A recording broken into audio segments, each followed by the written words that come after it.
How to improve sound quality on your PC. Hey everyone, welcome back. In this video I will show you how can you improve your sound quality on your PC or laptop. So let's get started.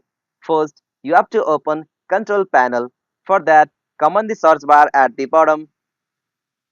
In the search field, search for control panel.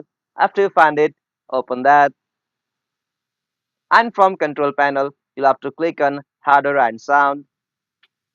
From your click on sound,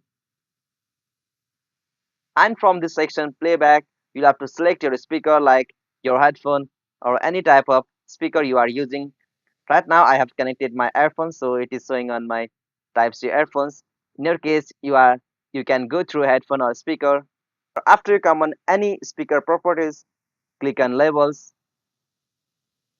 From labels, as you can directly increase or decrease the level of speaker from here, as you can also go the option balance, and from here you can balance left and right of your speaker.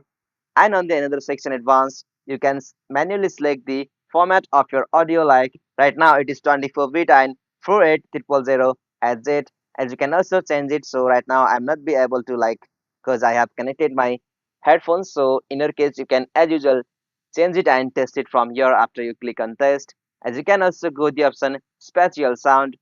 From this section, you can manually turn on this for Windows Sonic settings for your headphone. From this way, you can also check or improve the speaker quality of your headphone or any speaker from your PC or laptop. By following this procedure from here on the section speaker properties, you can manually change or improve sound quality on your PC or laptop. Hope you found this video helpful to you, and please don't forget to give a like and subscribe to our YouTube channel for more quick and short tutorial like this. Thank you for watching this. Have a nice day.